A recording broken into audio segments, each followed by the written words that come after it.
At the chat, which kills me. What's going on, everybody? Nick, the comic book nerd here. I'm here with comic Burrito Cole, and we're going to do my second episode of Origins ever. So we're going to learn everything about Cole and his journey along the way through some comic books. So how are we doing today, Cole? I'm doing all right. How are you doing, Nick? I can't complain. It's a good day here in New York. So where are you from again? We are in Grand Rapids, Michigan. Okay, very cool. So, yeah, it is pretty much like 3 hours from Chicago, 2.5 hours from Detroit. Okay. All right, very neat. What do you say, man? You want to dive right into this? Yeah, let's go. All righty, cool. So here we go. First question I have for you. How did your love for comic books begin?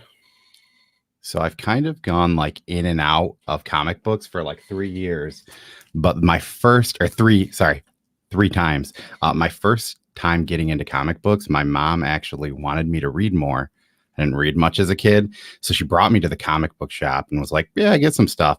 And these are actually the first 2 comic books I ever remember buying, and it's Ren and Stimpy number 6 and 8. This one is actually not the real one, but my friend Comic Book Poser actually sent me a signed one from Bob Camp, which is the creator of Ren and Stimpy. So I loved cartoons, and that's kind of, I guess, what got me into it in the beginning. I remember some of my other early books that I bought, like I have a first appearance of the Powerpuff Girls because I was really into like the Nickelodeon shows. Yeah. And I just went in and bought that off the shelf. I think I have some Dragon Ball Z comics because that was also pretty big as a kid.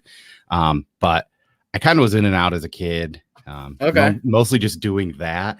And then I think around when New 52 came out, I got back into comics. I remember buying like issue 1 through 10 of Batman off the shelf.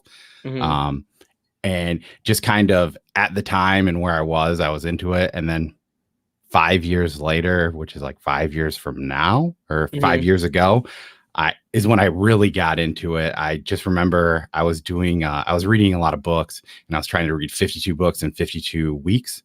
Okay. And one of the things was graphic novels. So we read 4 graphic novels, and I was like, oh man, I kind of miss these. And then I looked up like, where are comic book shops near me?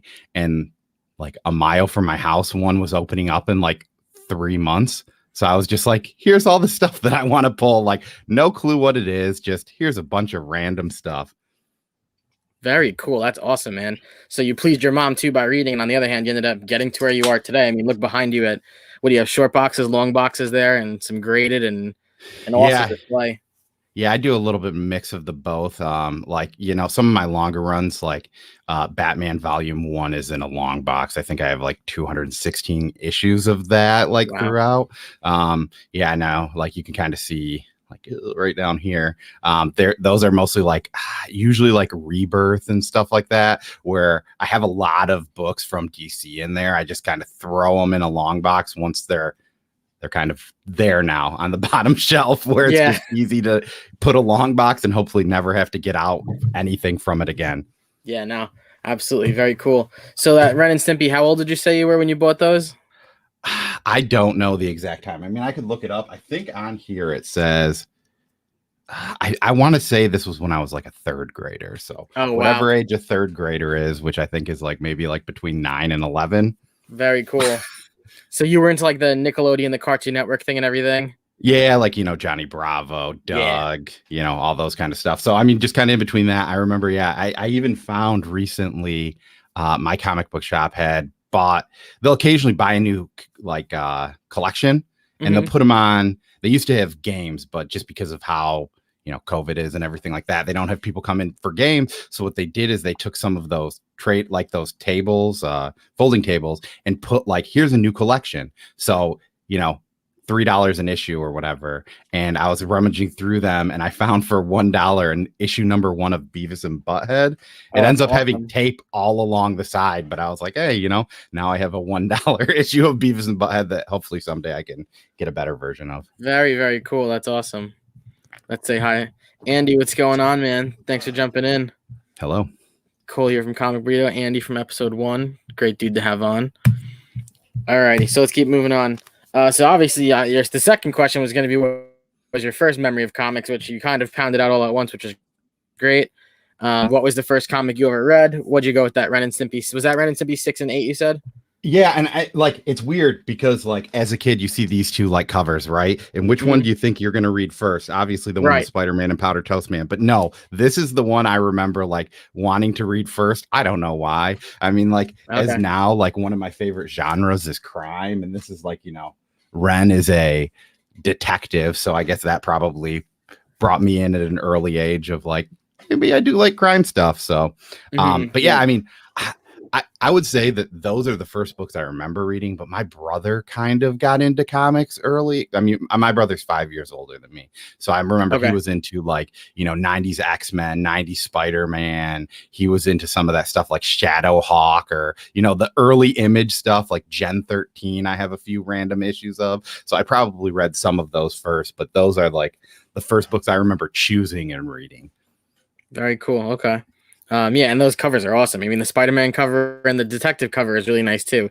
The whole Stimpy on the side thing. I like that from behind. Yeah. Very cool. I've been Uh, one of my like new things since quarantine has been trying to find back issues of Ren and Stimpy just for the nostalgia's sake. I mean, because usually yeah. you can find them in like a, you know, dollar bin to $3 bin, depending on what your shop has. So they've been Right. like pretty easy to find, but I think that they've optioned it for a new TV show. So like they're not as easy now, which is kind of a bummer. Like when you just want to like collect nonsense comics like Ren and Stimpy, and then people are Yeah. like actually like really into it now. Yeah, that's what I hate. Everything is just, the market for comics is just skyrocketing by the day, I feel like, and there's no coming back at the moment.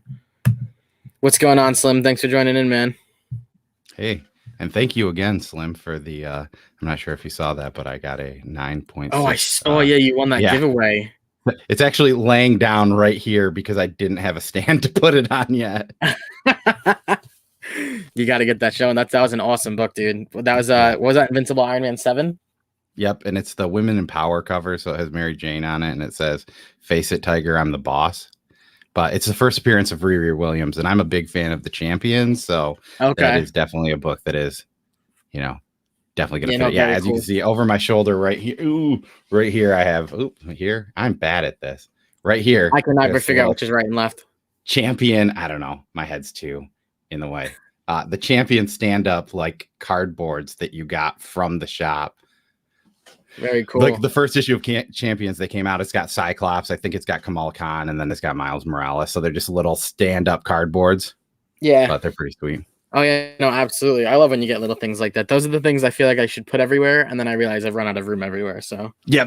I mean, that's what I run into here. Like, yeah, my shelves are almost full, and I bought 2 I was shelves. gonna say I can't imagine what the other 2 walls look like. The one in front of you and to your right. So who would you say your first ever favorite superhero was?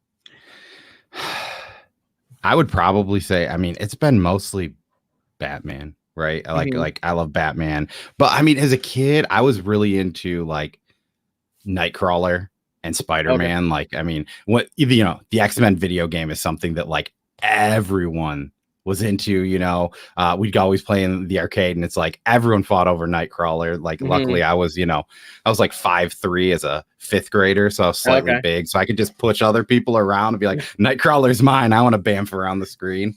But yeah, I mean, I love Batman. I've loved Batman since, the animated series pretty much. I mean, I remember watching the movies. I was probably a little young when they came out, but yeah, Batman, I mean, and Spider-Man, but I don't really even read much of Spider-Man anymore. Yeah, that's how I am too. I think we grew up at the same time, to be honest, based off of what you're talking about. So it's funny because like I've said in some of my videos that I'm just not enjoying reading Spider-Man. Go ahead. Oh, sorry. No, you keep going. I was gonna say how the only Spider-Man I kind of enjoyed. I don't know if you checked out my video from last night yet. My Read of the Week video, Nonstop Spider-Man, was the only one I enjoyed this week. Oh, awesome. Yeah, I know Todd has been a really big fan of it. I read the first issue.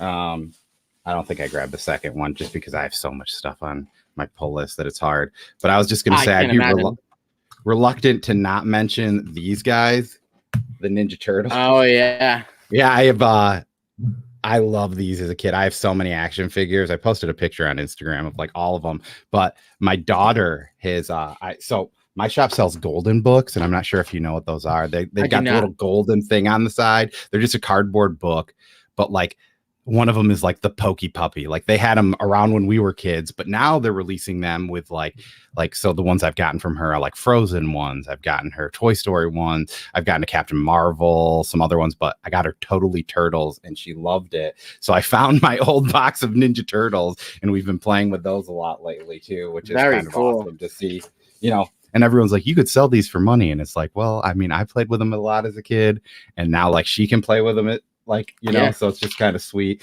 Like, I don't know. There's so many different kind. Like, remember the ones where you could just undo their back? Yep. And put the extra weapons in? Yep. Or like these ones are pretty cool where you can just spin them around and now his arms. And the arms go, yep. Yeah. Which is crazy that these still work, you know, being like, those came out in like the 90s. So yeah. Very cool. No, it's sick. I still, I was saying last time, you know, like I was always a big Nintendo fan growing up.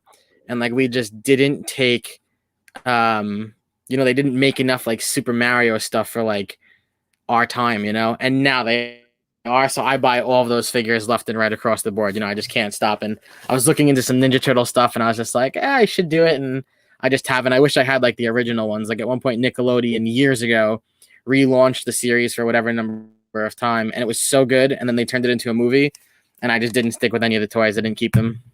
What do we got here? Can we just take it?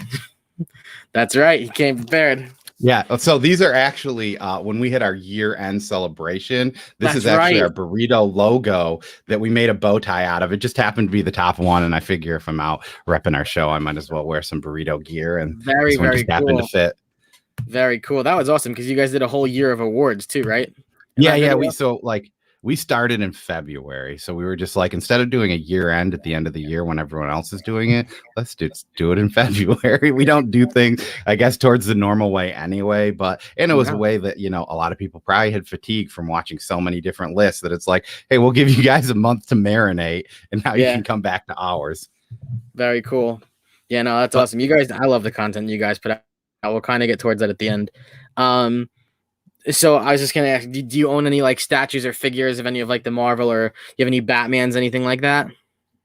So I have a Batman statue that came out with, so when Arkham City came out, the video game for like PS3, you could get a statue with it. Okay. So I ended up grabbing, like, it was, you know, like you pay $100 instead and you get like the bonus book and the extra content. So I ended up getting that one. I have some pops here and there. I said I was never going to buy pops.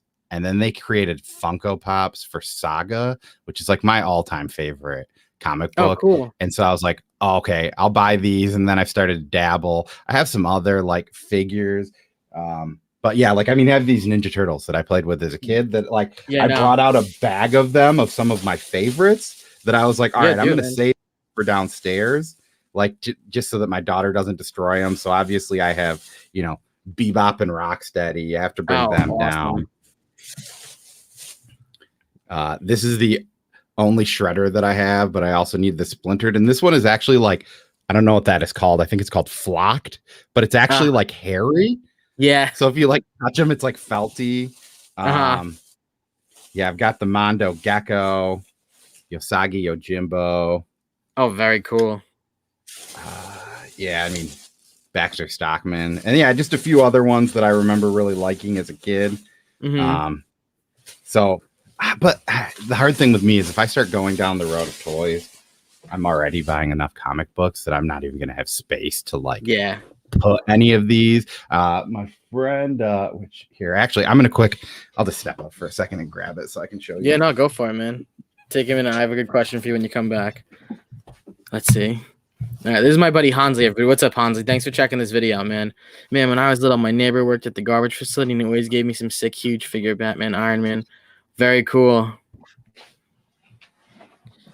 Yeah, so here's this is I think this is a great line, and I think that Cole shows us that it's worth it. You know, this is crazy what people threw out. I can't even tell you, dude, how many like Power Ranger figures and everything I had back then, and now I'm rebuying like the Lightning collections for so much more money. It's ridiculous. So this is Nick from your show, right? Yeah. What's going on, Nick? So this is actually that Arkham statue that I was telling you about. Oh, very cool, black and white too. Is that a Jim Lee one, or did you do it just shows that it's Rocksteady and it was made by Katabukiya. which Okay. seems like the company. I don't know. But Uh-huh. yeah, it like says like Arkham City right here. Very And cool. then friend of our show, comic book poser, ended up having this that he decided to send me, which is like old school Green Arrow. Oh wow, yeah. That's really neat. Very cool. Where so when you were a kid, like where did you shop for where did you go for toys? Like we used to have Toys R Us by me and there was a place called KB Toys. Now you we're kind of trapped into like buying toys at GameStop or like Target and Walmart. Yep. Yeah. Yeah. I mean, same thing. KB Toys. I mean, I remember always going to there. And yeah, I mean, Toys R Us. It's crazy. Like, I know that there are still some out and about in the wild, but like, I remember 4 or 5 years ago, I went to buy toys for my niece, and I went into a Toys R Us, and I was like, this place is so scary and sad at the same Yep. time. Now compared to like what I remember it being. Yep. Yeah, I remember like right towards when I started collecting comic books, I was like looking for those. I don't know if you've ever had those amiibos for the Nintendo Switch, for the Nintendo Wii, whatever. Yeah, I've never Um, gotten any, but I considered buying some of them for Breath of the Wild just because you could get like extra drops. And I just remember like I waste so many arrows in that game. that's great. The Toys R Us, I literally was like, I know they're not really the original ones, but I went and they had every figure, and I was like, oh my god, this is the scariest place on earth, like you said. So, I didn't even know KB Toys was all over the place. I thought that was like a New York thing because we only had like 2 or 3 over here. Yeah, and they were weird because I remember one was like in the mall, and I think there was another one that was in like the discount mall, and it always had like crazy discounted prices. But like you'd go in there, and instead of having like every Ninja Turtle, they'd be like, here's like the Halloween Leonardo, and Oh here's wow, like, like Happy Birthday Donatello or something. So they just did like 1,000 of like 2 figures, but they were both like $1. that's really cool. Is this true? Somebody told Uh, me. I remember when Toys R Us went down, people were trying like GoFundMe to save it, and I was like, nobody can save this. Yeah, But I've heard that it is true. I know okay, that there are still Toys R Us or KB Toy. One of them they still have in Canada, I think. okay, Because I remember TM Nerdy Travis, he has mentioned going to, I think, a Toys R Us. So I think that there are some out there, just not maybe in the United States anymore. okay, very cool. So you said like Batman was your favorite superhero initially. Is he still your favorite superhero? If you had to say, Yeah. I mean, he's like, even if I don't like what comic books are coming out for like Batman or Detective, I still buy every issue of Batman and Detective because the collector in me will be sad that I just don't yeah. have this hole in a run of something that I didn't like. So, Uh, do you have the current Batman like before Joker, or do you have 1 through 100 or now? yeah, so when I started getting into comics again was at the end of New 52. So I Hmm. think I got like issue 50 and I have up to like 107. So like 52, New 52 went up to 52, and I Okay, have, the first 3 and then everything from 1 to 107. very cool. That's awesome. Um, how recent do you have of Detective? I only have like from 995 to I think like 1034 just came out or I something. think I'm in like the 930s is when I jumped on. I can just pull up my Yeah. CLZ real quick. Detective 934. So that was, I Wow. think, who was that? I think that was when Tinian was writing it, Oh wow. which is like crazy to think that, yeah, James Tinian, he started the detective run for volume 3, which is like the rebirth version. And Right. honestly, that's a really, really good arc of like Batman, if you like Team Batman. So it, like the team is like Batman, I think Batwoman, there's Orphan, there's Spoiler, there's Robin, and then they have Clayface in their team, which is pretty sweet. Okay. Wow. Yeah, it's Yeah, amazing. I really enjoyed that. Yeah. I recently just read I'm like I don't know if it's sad that I'm enjoying it. Did you try reading Urban Legends or no? I have the first 2 issues. It's just one of those books for me. I've heard a lot of people really like it. So I'm Mhm. pretty sure I'm going to really like it. I like most of Chip Zdarsky stuff. And I think Matthew Rosenberg does the Grifter story, and I really like him. So it's one of those books that as I'm like reading my to read pile, I get to it and I'm like, it's so I know. big. You It's know, where so it's like, big, yeah. And I don't know about you. I'm not big on these anthology stories, but I the Grifter story this week I thought was amazing. I think the first two are incredible, and I think the Red Hood stories have been great so far. yeah, and I think the issue to it that I probably had is like I would much rather just have because I'm thinking that it's 6 issues, right, for this Yeah. the Urban Legend. Like, Yep. seems like you should just do 2 issues of Grifter, 2 issues of Red Hood, and 2 issues of like whatever the other story is. I think it's a Yeah. So Batman far, one, there's right? been an Oracle. Yeah. Okay. What Yeah. about what? Good. Oh, it's just, yeah. Like, I mean, I think the hard thing is there's so many Batman stories and anthologies too. Like, I love those like black and whites. Like, you get 1 or 2 good stories in it, but then it's just kind of like I just have to like drop them because it's like at the end of the day, I'm paying $7 for Yep. a comic that I'm only maybe enjoying every other issue on. Yep. Absolutely. Did you try Batman the Detective this week? I did. Did you like it? It's fine, I think. Like, Okay, so that's what my I thought said. is I liked it, like, but I was like, this is good. I think this is it. Like that comic book to me is like the epitome. And I heard somebody else say this, so I'm stealing this from somebody else. But like this is the like visual of the oversaturation of Batman, right? Like that story, if you just let Tom Taylor write that story, like when there's only 2 other Batman stories in, people are probably really gonna like it. But I think so many people are fatigued because we have that. We have black and white, we have detective, we have urban legends, we have normal Batman, and then all the other Bat family books that he's coming into, like Harley. I don't read, well, I just got the first issue of Nightwing. But I'm not sure. Like, I'm assuming that he's going to be in that Robin book here and there. So I mean, and it's like that. Like, he is good, and like he is great to be a character that comes in. But yeah, I mean, I think that they've just kind of beating this cow, you know, and it makes sense because it sells. Yeah, it's hard because like I see all the first issues of things that come out, and I'm like, I want to read this, but at the same time, I'm like, I don't want to ruin Detective for myself or something else, you know. So yeah, and I think like that's a Detective is probably been my favorite over the last year and a half. Just because, and like Dan Mora has been one of those artists where I love Dan Mora. Like, he's probably one of my favorites, and like I was not going to get any Future State stuff, but like my one thing I always said was, if Dan Mora makes a Batman book, no matter what it is, I'll buy it. And now he's doing it. So I was like, well, I guess I'm getting Future State stuff. I kind of went in a little bit more than I should have, but it was short is the only positive. Yeah, no, very true. Alrighty. What if you had to pick, do you like one of the platforms better than the others with everything like YouTube over Instagram or Facebook and Twitter? Or do you guys use all of them? I know it's the 3 of you guys typically doing everything, but I know you're on Instagram and YouTube at least. Are you on the other platforms? Yeah, so we have we kind of do like a split thing. So I mostly run our Instagram, which we have a Facebook page, and all of our Instagram stuff just goes over to Facebook too, which is probably slightly confusing when everyone sees link in the bio and there's not a link in the bio. But yeah, and Nick runs our Twitter. For me personally, it's kind of weird. Like, there's positives and all. Like, I like YouTube for what it is, like being able to sit here with you and we can just talk back and forth. It's easier than like direct messaging or finding something that you post that I'm interested that now we're talking about. Right.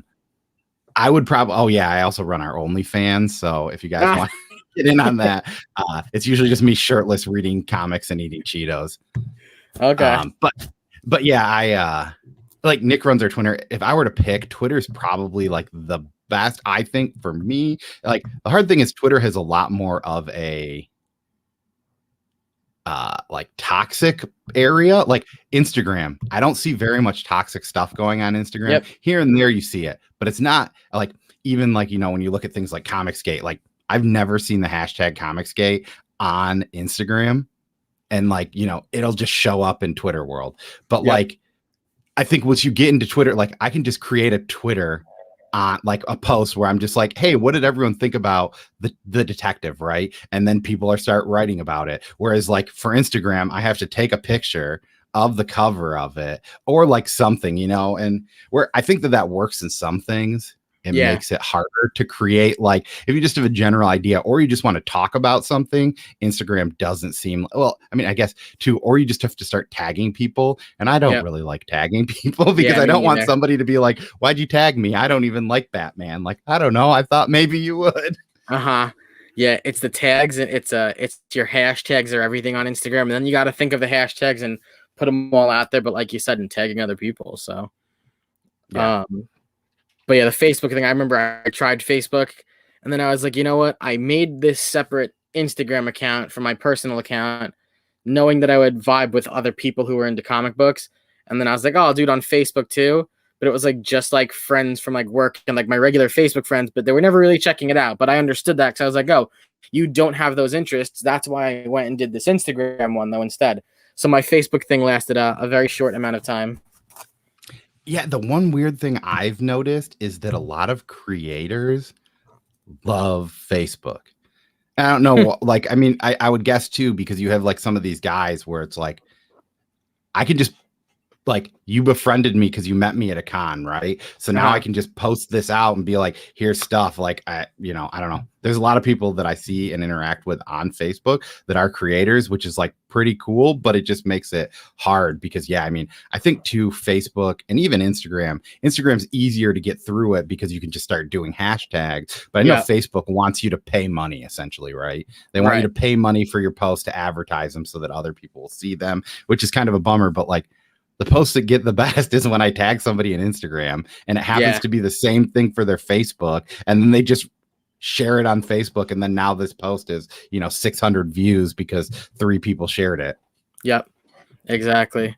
I kind of like this a lot because Twitter doesn't let you type a lot, which I hate. The character count hurts. So it kind of saves you in a way, but people figure out how to rant in under, 200 characters. It's pretty sick. Thank you very much, Nick. That's awesome. So here's another one. Are you guys on Twitch at all, or no? You don't do Twitch?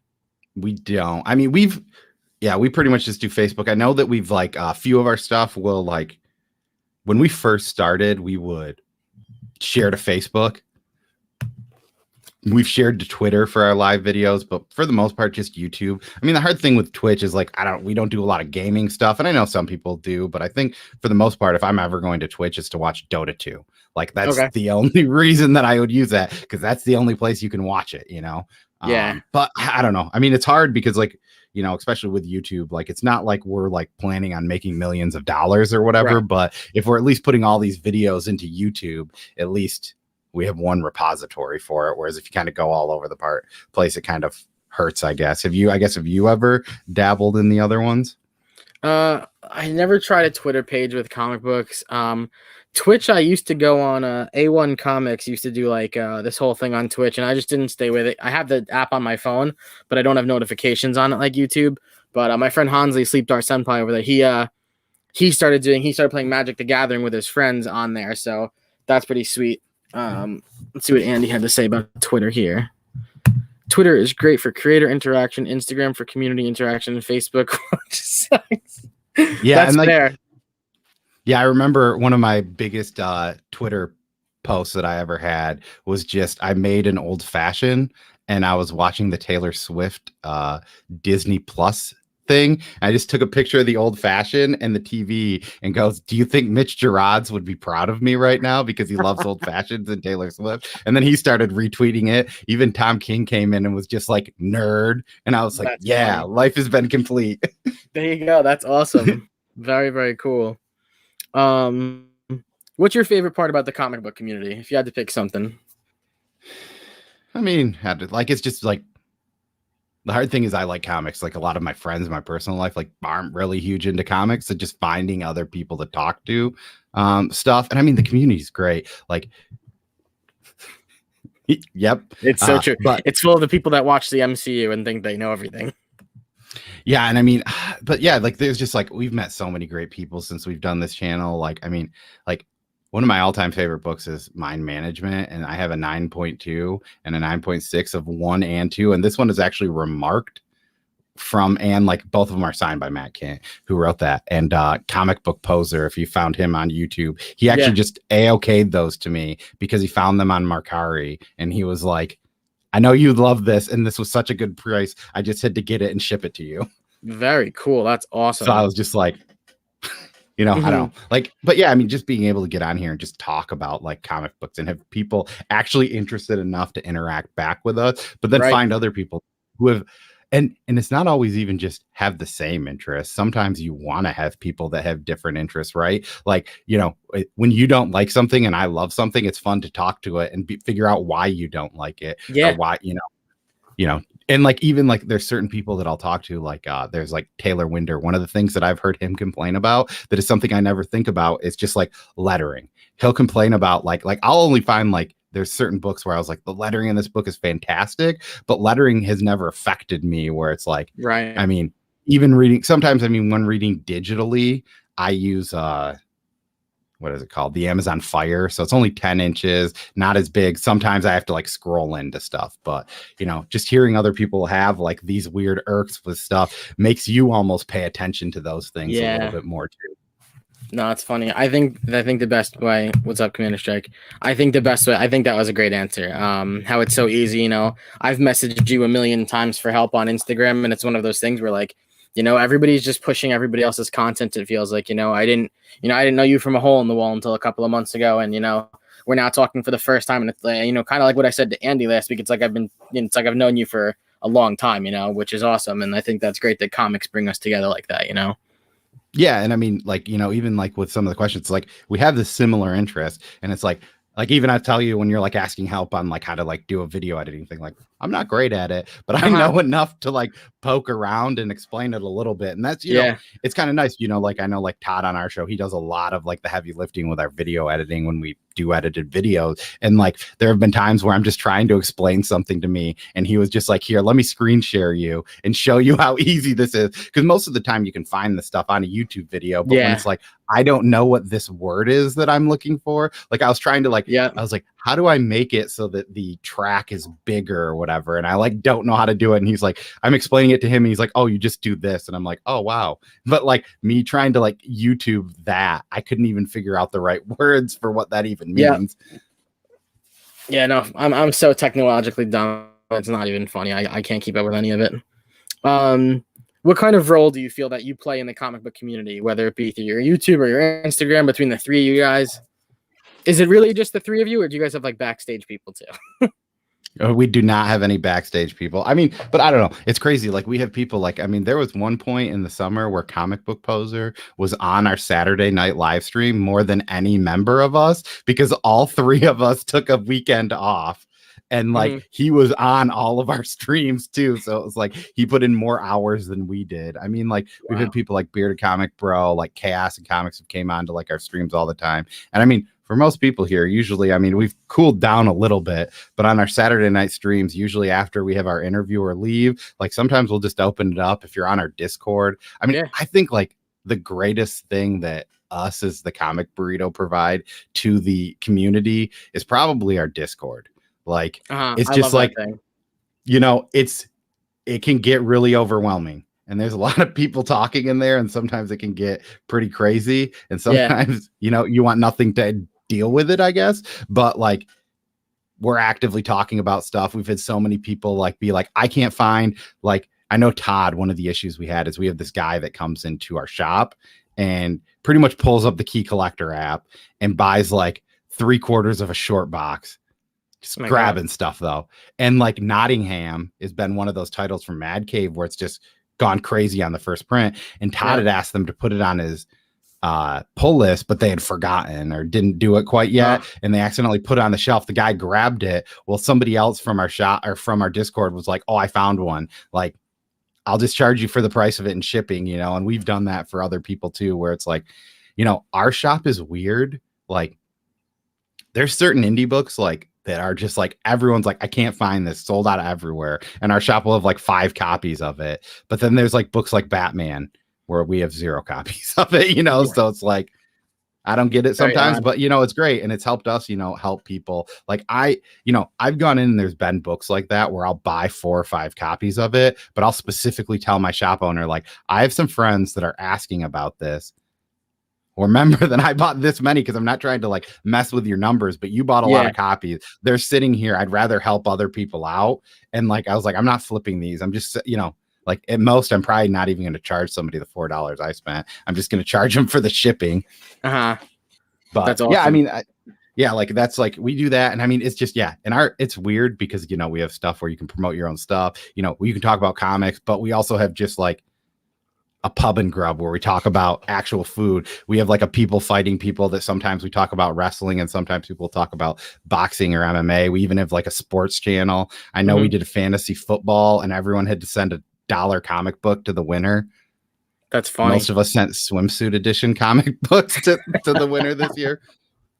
That's really cool. Do you have a lot of like comic shops around you or? Yeah. So in the greater Grand Rapids area, we have about, I want to say 7, right? So we have, wow, the shop we go to is 1.4 miles from my house. And they do like, you know, all comic book shops kind of have their secondary thing. So he has like board games. Yeah. And if you ever find our thing, we have like, if you find us on YouTube or on Instagram, if you click on the link tree, there's like a link right to it. It'll just take you in. But yeah, I mean, so our shop does mostly like, you know, board games and comic books. They have a good amount of, they only have $3 back issues and like $1 books, but the $1 books usually are kind of trash. But like Todd is a huge Green Lantern fan. And the first time that he came into our shop, he was looking through there and he found a bunch of good Green Lantern books in there that he actually needed, you know? So, really yeah, cool. But yeah, it's great. I mean, there's another shop like the shop downtown is pretty sweet because it's in downtown Grand Rapids. It's in like where you walk around if you're like downtown and you go in there and it's like they have like new comics all along the wall. And then they have like just tons of graphic novels and trades. Like if we're downtown, me and my wife on a date, I'll usually stop in there. And there are some times where she's like, oh, I think I might like reading this book. And like I've gotten books just because she sees this cover and she likes it. And like, so she'll read those books because of it. And I think that shop, like they also have like crazy indie stuff, like so indie that it's not even on Kickstarter indie, you know? Wow. But yeah, and just, you know, like mostly because it's local people, they're pretty cool with that. But like, you know, and then we have like there's another place that's been open for, I think since 79 in ours. So they have like a great selection of back issues and other stuff. I mean, we have one shop that doesn't even have new comics. I don't think they just have old stuff. I went in there like mid pandemic and just bought a bunch of back issue Batmans, but he has like, you know, like a Suicide Squad #1 on the wall that you can buy. Wow. Some like bigger books too. And then we have like 2 or 3 more that I just don't go to because they're like far enough away and like I can get what I need from all the other ones. Very cool. So those shops, are they like bigger shops, like size wise? Yeah, I mean, we're like Grand Rapids is not a huge city. So the downtown one is a little bit, yeah, the Rare Atlas Cole. The downtown one is a little bit smaller than the others, but like our comic book shop is huge. Like I don't know what a good size shop is, but I mean, it's awesome, like it's big and they're expanding because they need more stuff. I mean, how many comic book shops do you guys have like in your area? There's the biggest one on Long Island. It's actually really cool because Scott, I saw you guys did an interview with Scott Snyder. He's a local by there. I stopped using the bigger one just because like my pull list wasn't always coming through clean, and then like a lot of the books just kept like I just wasn't liking the quality of books, to be honest, and I was like really upset. But there was another one which was actually like 40 minutes closer to my house, but it's a lot smaller. But it seems better because he has like not as much customers, so he focuses on you more. You know, like I walk in and he's like, "Hey Nick, like here's your books, go through it. If you want to switch anything out, you know, real easy." So there's those two. We have one of those. You ever hear of Newberry Comics? I have not.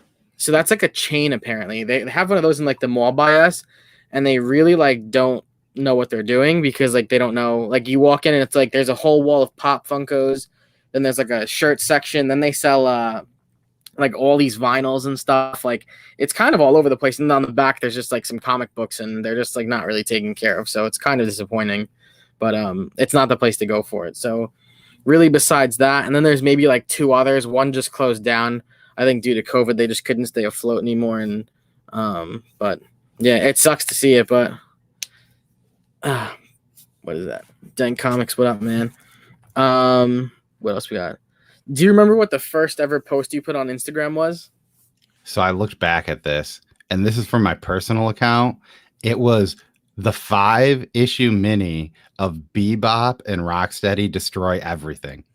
Apparently that was Really? the first thing I did, which is funny. I had like 3 likes, and some of them are like people that are on YouTube that I was like, that's funny that they interacted with this post that I put on my personal Instagram like four or 5 years ago that I didn't even know that we were friends with there. And now I watch their YouTube stuff. That's really cool. That's too funny. Do you remember what the first video on YouTube you guys put up was? Yeah, I do actually, only because it was the first one we did. It was a review of Middle West, which is an image book by Scotty Young.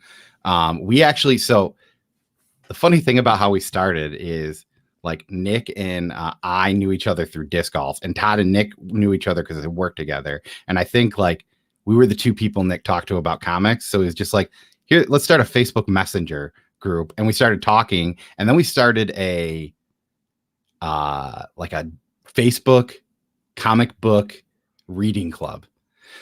We did like 2 or 3, or I think we did up to like 4 or 5 of them. And then it just like, we stopped doing it. And we're like, well, what if we just like, Todd was like, want to do a podcast? Oh, that's interesting there. So they're like a chain. Yeah. And then Todd was, well, at first he was like, let's do a podcast. And then he was like, last second, yeah, I did say I like you. And I showed this figure that you sent me and how great of a friend you are. This is true. He did. But also don't tell him I said that. But yeah, and so Todd was like, last minute was like, let's just do a YouTube stuff. I have the cameras and stuff. And I mean, we started this in February of 2020.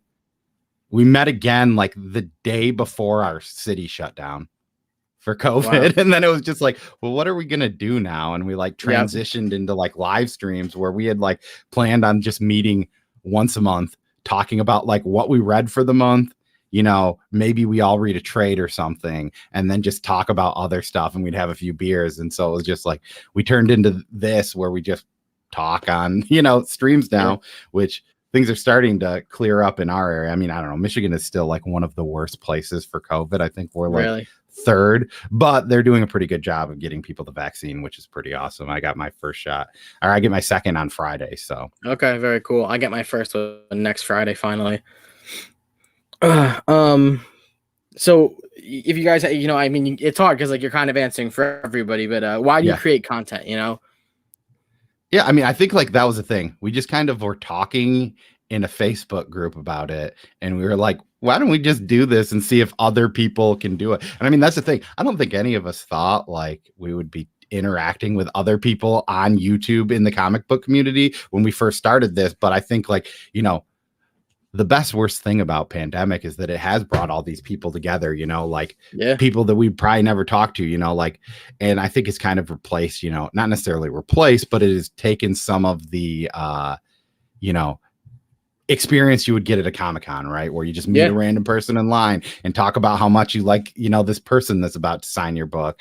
But yeah, so I mean, that's kind of, I mean, I don't think if you would have asked us, I mean, none of us would have thought that we'd even be anywhere like doing anything like this. But yeah, I mean, it's been fun, and it's, you know, it's been a way to still socialize in a time that socializing isn't as easy as you think it should be.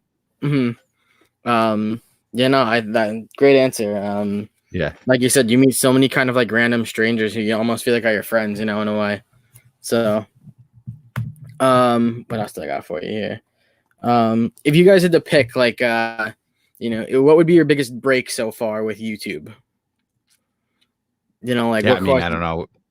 And I don't even know if this is, I mean, it's still like probably our biggest viewed video that isn't a short, which, yeah, because shorts, I don't know what or why shorts work the way they do. But occasionally you'll just get like 800 views on a video that's pretty much a nonsense garbage post. But yeah, I mean, we got Nick actually was posting on Twitter about how his Noctera, the Kickstarter came damaged, and started talking to Scott in his DMs, and he was like, you want to come on our show? And I mean, we had him come on. I would say the first one that was like super big is we had Rodney Barnes, who wrote Philadelphia. He's also done like Falcon, and he did a Lando run for Marvel too. He was huge too. I mean, just getting like, that's the thing, like, you know, we've gotten some pretty big people to do interviews, but still, you know, we've had a lot of other really cool people come on, like, and that have helped us along the way. Like we had David Byrne, who writes the book Stake for Scout Comics, when he was on, the president of Scout Comics was in the chat, and he was just like, oh, do you want to come on?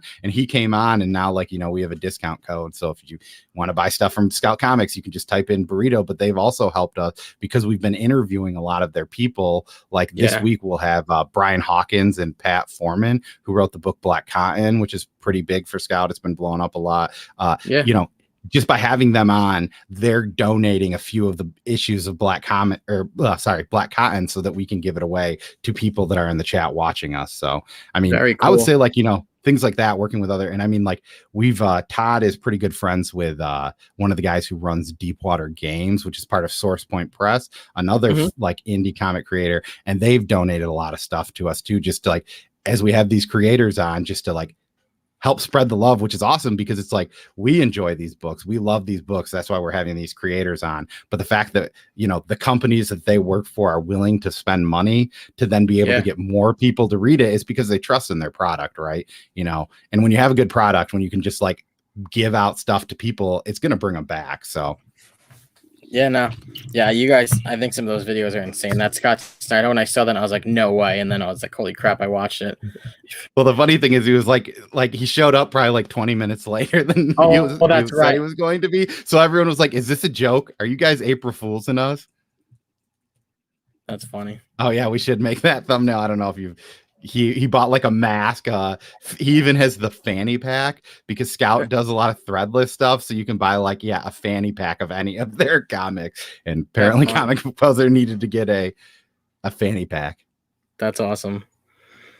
Who's one of the who's, like, shout out like 2 or 3 channels that you really like to that you like to follow along with? Yeah, I mean, I have to just mention Comic Book Poser, because that guy's helped us so much. I mean, we've helped, it's been like, he's been one of the people that we've been kind of with from the beginning. Another one is Lost in Comics. Like, from when we started, we were pretty big with those guys. I mean, there's so many good people. I mean, I know that last time you were on, or you did this, Perpetua mentioned, like, the bad boy of comics. So I have to mention the original bad boy of comics and Chaos and Comics. That guy's funny, doing backseat behind like, car, like, not interviews, but reviews from inside of his car. I mean, there's so many people. I mean, I've mentioned Bearded Comic Bro on our channel too.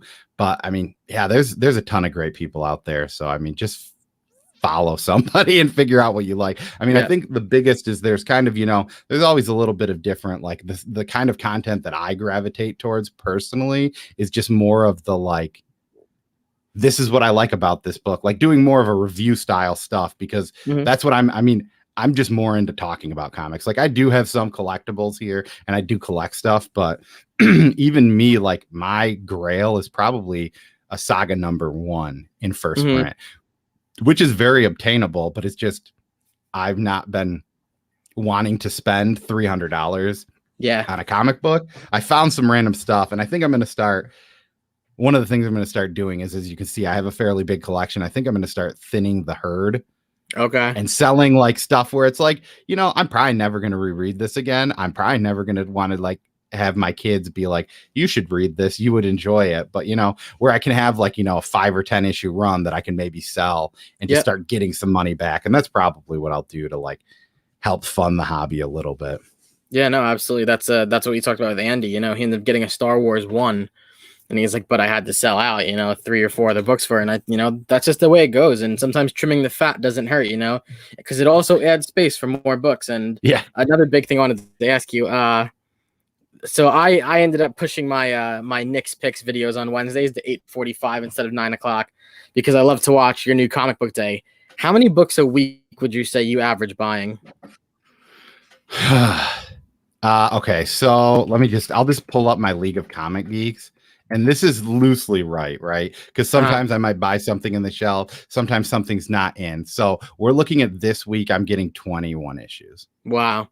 See, like, last week I bought 23 books, and I was like, as I'm paying, I'm like, I wonder how much Cole, Todd, and Nick bought this week. Yeah, I got, and then 15 for the 28th, 14 for the 5th. But sometimes that's not necessarily adding ones yet. Yeah. And I mean, I don't know. I'm starting to get a little bit more willing to. We do get some, like, review copies. So for certain stuff that I don't love, I might be starting to cut it. The one thing I always hate, especially when it's like a 5-issue mini, right? You ask your comic book shop to pull it for you, and like at issue 3, you're like, I don't think I'm into this. Well, they've probably already ordered 4 and 5, so I feel bad being like, Yeah. I don't really want those anymore, but I've just got to. It's hard. I've been trying to find stuff now. It's been a little bit easier for me to know like when I don't like stuff, and I don't always grab stuff like Image stuff. And this is not me calling out Image, but our shop is more likely to have a lot more extra issues of Image. So like I might be able to grab a number 1, and if I hate it, I at least have that number 1, but I didn't have to add it to my pull list. So that's where I've been kind of where like, stuff like Vault or Source Point Press or Mad Cave, they're not as likely to order extra copies of that stuff right now. Right. So it's like, I usually just am like, add that. And then, most of those too are only at max like 10 issues. So I don't like kill myself if I hate it, but yeah, no. Do you end up always reading all those books before 9 o'clock on Wednesday night? No, very rarely. That's like the hardest thing. I like Todd usually gets the most read because he also reads digitally. So he'll get all of our shop is not open on Tuesday. Okay. They open on Wednesday. So he gets a lot of his DC stuff digitally. He can read it the day before. I mean, like I said, we do get some preview stuff. So there's certain stuff I might not even pull that I might end up reading. And like, but I mean, it's hard. I usually, to be completely honest, on Wednesday, a crazy Wednesday, I might get like 7 books in read. Yeah. But usually I'll take my lunch break, read like 2 or 3 on my lunch break, and then 2 or 3. And we've been trying to cut it early. Like with Todd, it's been hard for him. He has to do the graphics right before. So we kind of do our like cutoff point is 7 p.m. And then we all turn in our top 5. And the way that we do it, a lot of people like kind of get weird on the rating systems. We've mentioned it a little bit. We each make a top 5, and essentially one person is in the 1 spot. So if I were in the 1 spot this week, my number 1 is number 1. Then the next spot will be, if Todd's in the 2 spot and he has the same book as me, for his number 1, his number 2 is now number 2. So it kind of like goes where we each get to pick and talk about books we want to, but sometimes the ranking system is skewed and weird, where like we might all have one book is number 2. Like we might all have it as the number 2 spot, which should be the highest ranked. But if we all had a different number 1, then that's going to be in the 4 spot. Gotcha. No, that makes sense though. I like it. I love that show on Wednesdays, man. I hate the last 2 weeks. I've been working the nights on Wednesdays, and I think I'm back to tomorrow. I'm the regular, today's Monday. Wednesday, I think I'm the regular day. So I'll definitely be watching on live, Wednesday. And it's cool because it pushes me to read my books. Cause sometimes I'm like, oh no, I don't want to get anything leaked. So I used to have to watch, and all of a sudden you guys would talk about, Nocterra. I read it day late, so I had to mute it. And I was like, oh no, I'll wait until they're done. And then I see the next line pop up. Yeah, and I know there's certain people like Chaos always says like anything is a spoiler depending on how you take it. We try and keep things fairly like unspoilery for the most part. Yeah. Like I know one of the things Nick really wanted to show, like you read Beta Ray Bill, right? Yes. Yeah. So people that haven't read this, like I guess mute it for like 7 seconds, but he wanted to show the Fing Fang Foom reveal. And like really cool. We were like, I don't know. And then like afterwards, I look at the cover and I was like, I mean, he's technically on the cover and he's like venomized on the cover. So like, I guess maybe that wasn't a spoiler, but also, like there might be somebody that just sees that. And who knows, sometimes you see stuff on the cover and it never comes in to the actual book. Exactly. Right? Yeah. Which I can't tell if I love or hate, but what else do we got here? Got that. Do you have any goals for 2021 with anything? My 2020 goal for comic collecting was to get the 400 run of Batman. I'm 4 issues off of that. Wow. So I will technically somebody has gotten me 2 issues and has not sent them to me. So technically I have them, but I don't technically have them. Gotcha. So I'm like technically 6, but I have been, I've been thinking about maybe going to the 500. The 600 gets weird because there's a lot of like big keys in the 600, which is crazy. Okay. But yeah, I've just been trying to piece out that. I mean, YouTube wise, I mean, we're just kind of, we're just 3 dudes having fun. Yeah, no, absolutely. Which 4 issues? I don't know what he's talking about. Of the Batman that you're missing, or are you just trying to hide it? Oh yeah. I don't know. I could tell you. They're really random. I know Bearded said that he had a 450 and a 451, but it's like a 79, like 479, like 470. That they're just like 4 general random issues. I guess I could here. Let's figure it out. What's going on, Flash by Night? It is 479, 481, 485, and 487. Okay. And like the weird thing is I can find all these books on eBay, but like, you know, even if I get them for $1 or $2 on eBay, I'm still spending $5 or $6 on shipping. If I could find one person that had all of them on eBay, I'd probably just buy them. But some of the fun for me has been going to different shops and finding them in the shops and helping to support. Like, I know like the year 1 stuff that I got, which is like early 400s. I probably paid $10 more than I would have if I got it on eBay, but I bought it from a local shop, you know, and they had all of them and they were all in really good conditions. And I got to hold the books and see them beforehand. You know, which is nice. That's what scares me right now. Like I have a couple of like personal grails I want, and I just haven't pulled the trigger because I'm like, I don't want to spend this much money knowing that this is what like a 9.6 sells for, and then get it and it's a 9, and I'd be like, crap. You know, it hurts. What are your grails? I really want, so speaking of beta ray bill, I really want Thor 337. I had the opportunity twice now to grab it for relatively cheap. One through Instagram and one through Mercari. And then I also want ASM 316, which is the first, I think it's the first Venom cover. That's where he's on top of Spider-Man. I had my LCS had that graded at like a 9 point. It was either a 9 or an 8. But it was only like $100, and I just never bought it, and now I'm kicking myself in the ass for it. I love that. Yeah, they had my shop had a Bane, the first appearance of Bane, that was sitting there, and then like, and it was cheap. It wasn't cheap, but like Bane started to go up, so I like went in there. I was like, "Did that Bane book sell?" And they were like, "Yeah." Like, okay, that sucks. I actually got one of my other grails. I'm trying to like wait and put a YouTube video together for it. We'll see if I end up doing it because I gotta spend the money on those other ones, you know. So, and I'm still looking for some other things too. I just don't know what yet, you know. I'm trying to find I'm trying to like think of what I want and what I've seen and what I'll go with. Like I was watching what was his name? Comic Geek Collector, I think it was. I don't remember now. We were live on Captain Comics channel on Saturday night, and he was just pulling out grails left and right. And I was like, this is insane. This dude is showing like $2 million worth of comic books in 5 minutes. Like it was really cool to see. So, that's nuts. What about you? Got any other grails like you want? I mean, I know you're saying Saga 1.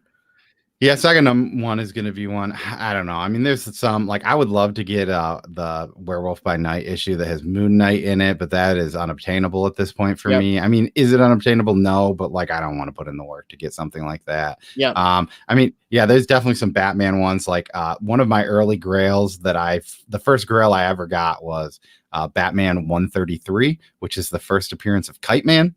The first. Like once Tom King, the first issue he has where Kite Man runs through the window and is like, Kite Man, hell yeah. I instantly looked up what's the first appearance of Kite Man. I have a trash copy. It's probably like 1.5, maybe. And but I ended up getting it on eBay for like $15, $20 shipped. So I was like, all right. And like now it's like worth a little bit more, but you know, like those kind of books is crazy because, you know, if you can find them in the wild, like Bearded Comic Bro, that guy has found some crazy stuff. He got the first Silver Age Two-Face for like $3 because it was missing one staple.